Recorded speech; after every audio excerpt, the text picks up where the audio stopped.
10 अगस्त 2025 रविवार। पहला पाठ प्रज्ञा ग्रंथ अध्याय 18 पद संख्या 6 से 9। उस रात के विषय में हमारे पूर्वजों को पहले से इसलिए बताया गया था जिससे वे यह जानकर हिम्मत बांधे कि हमने किस प्रकार की शपथों पर विश्वास किया है। मेरी प्रजा धर्मियों की रक्षा तथा अपने शत्रुओं के विनाश की प्रतीक्षा करती थी, और तूने हमारे शत्रुओं को दंड दिया और हमें अपने पास बुलाकर गौरवान्वित किया है। धर्मियों के भक्त संतान ने छिपकर बलि चढ़ाई और एकमत होकर यह पवित्र प्रतिज्ञा की कि संत लोग साथ रहकर भलाई और बुराई दोनों समान रूप से भोगेंगे, और इसके बाद वे पूर्वजों के भजन गाने लगेंगे। यह प्रभु की वाणी है। ईश्वर को धन्यवाद। भजन अनुवाक्य। धन्य है वे लोग जिन्हें प्रभु ने अपनी प्रजा बना लिया है। धर्मियों, प्रभु में आनंद मनाओ। स्तुति गान करना भक्तों के लिए उचित है। धन्य है वे लोग जिनका ईश्वर प्रभु है, जिन्हें प्रभु ने अपनी प्रजा बना लिया है। अनुवाक्य। धन्य है वे लोग जिन्हें प्रभु ने अपनी प्रजा बना लिया है। प्रभु की कृपा दृष्टि अपने भक्तों पर बनी रहती है, उन पर जो उसके प्रेम से यह आशा करते हैं कि वह उसे मृत्यु से बचाएगा और अकाल के समय उसका पोषण करेगा। अनुवाक्य। धन्य है वे लोग जिन्हें प्रभु ने अपनी प्रजा बना लिया है। हम प्रभु की राह देखते रहे हैं, वही हमारा उद्धारक और रक्षक है। हे प्रभु, तेरा प्रेम हम पर बना रहे, तुझ पर ही हमारा भरोसा है। अनुवाक्य। धन्य है वे लोग जिन्हें प्रभु ने अपनी प्रजा बना लिया है।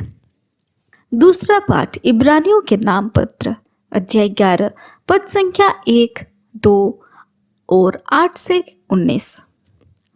विश्वास उन बातों का स्थिर प्रतीक्षा है जिनकी हम आशा करते हैं, और उन वस्तुओं के अस्तित्व के विषय में दृढ़ धारण है जिन्हें हम नहीं देखते। विश्वास के कारण हमारे पूर्वज ईश्वर के कृपा पात्र बन गए। इब्राहिम ने विश्वास के कारण ईश्वर का बुलावा स्वीकार किया, और यह ना जानते हुए भी कि मैं कहाँ जा रहा हूँ, उसने उस देश के लिए प्रस्थान किया जिसका वह उत्तराधिकारी बनाने वाला था। विश्वास के कारण वह परदेशी की तरह प्रतिज्ञात देश में बस गया, और वहाँ इसहाक तथा याकूब के साथ, जो एक ही प्रतिज्ञा के उत्तराधिकारी थे, तंबुओं में रहने लगा। इब्राहिम ने ऐसा किया क्योंकि वह उस बसे हुए नगर के प्रतीक्षा में था जिसका वास्तुकार तथा निर्माता ईश्वर है। विश्वास के कारण ही सारा उम्र ढल जाने पर भी गर्भवती हो सकी, क्योंकि उसका विचार यह था कि जिसने प्रतिज्ञा की है वह सच्चा है, और इसलिए एक मरणासन व्यक्ति से वह संतति उत्पन्न हुई जो आकाश के तारों की तरह असंख्य है और सागर तट के बालों के कणों की तरह अगणित। प्रतिज्ञा का फल पाए बिना ये सब विश्वास करते हुए मर गए। उन्होंने उसे दूर से देखा और उसका स्वागत किया।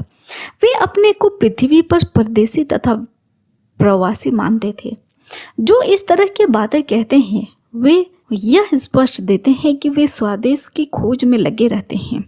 वे उस देश की बात नहीं सोचते थे जहां से वे चले गए थे, क्योंकि वे वहां लौट सकते थे। वे तो एक उत्तम स्वदेश अर्थात स्वर्ग की खोज में लगे हुए थे। 19वां सप्ताह इतवार, इसलिए ईश्वर उन लोगों का ईश्वर कहलाने से नहीं लज जाता। उसने तो उनके लिए एक नगर का निर्माण किया है। जब ईश्वर इब्राहिम की परीक्षा ले रहा था, तब विश्वास के कारण उसने इसहाक को अर्पित किया। वह अपने इकलौते पुत्र को बलि चढ़ाने तैयार हो गया था, यद्यपि उसे यह प्रतिज्ञा की गई थी कि इसहाक से तेरा वंश चलेगा। इब्राहिम का विचार यह था कि ईश्वर मृतकों को भी जिला सकता है। यह भविष्य के लिए प्रतीक था। यह प्रभु की वाणी है। ईश्वर को धन्यवाद। जय घोष। Alleluia alleluia. प्रभु कहते हैं, मार्ग, सत्य और जीवन मैं हूँ। मुझसे होकर गए बिना कोई पिता के पास नहीं आ सकता। अल्लेलुया। संत लूकस के अनुसार आज का पवित्र सुसमाचार अध्याय 12 पद संख्या 32 से 48 तक। यीशु ने अपने शिष्यों से कहा, छोटा झुंड, डरो मत, क्योंकि तुम्हारे पिता ने तुम्हें राज्य देने की कृपा की है। अपनी संपत्ति बेच दो और दान कर दो। अपने लिए ऐसी थैलियां तैयार करो जो कभी चीजती नहीं।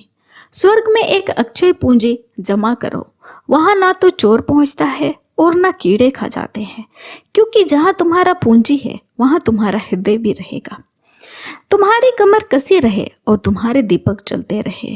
तुम उन लोगों के सदृश बन जाओ जो अपने स्वामी की राह देखते रहते हैं कि वह बारात से कब लौटेगा, ताकि जब स्वामी आकर द्वार खटखटाए तो तुरंत ही उसके लिए द्वार खोल दे।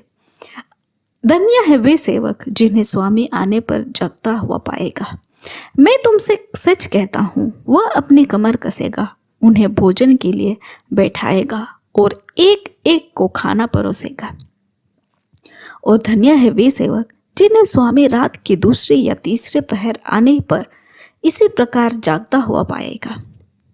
यह अच्छी तरह समझ लो, यदि घर के स्वामी को मालूम होता कि चोर किस घड़ी आएगा तो वह अपने घर में सेंध लगाने नहीं देता। तुम भी तैयार रहो, क्योंकि जिस घड़ी तुम उसके आने की नहीं सोचते उसी घड़ी मानव पुत्र आएगा। पेतरुस ने उनसे कहा, प्रभु, क्या आप यह दृष्टांत हमारे लिए ही कहते हैं या सबों के लिए?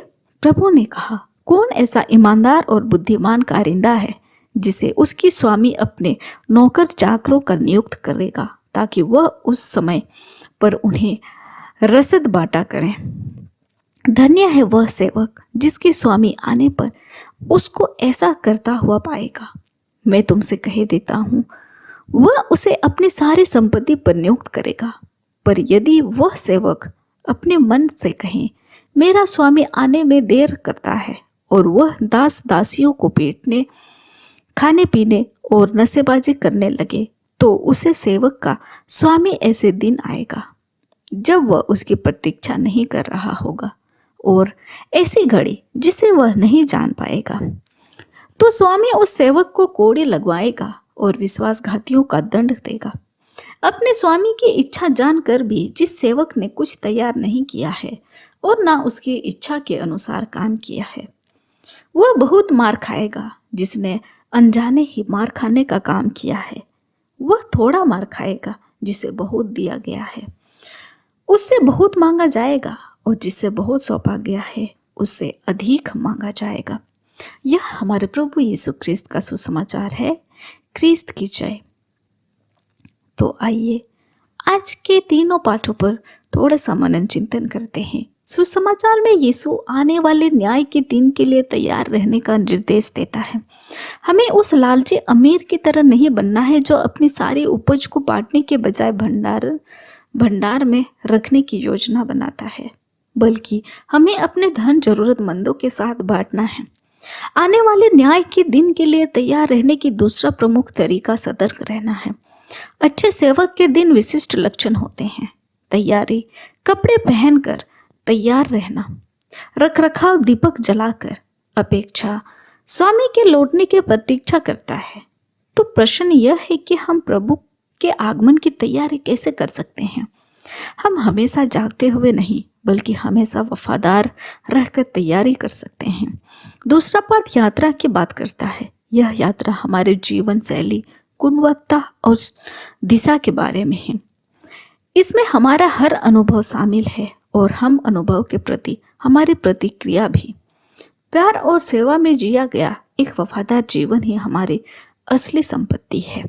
आमीन। अब सभी को जय यीशु।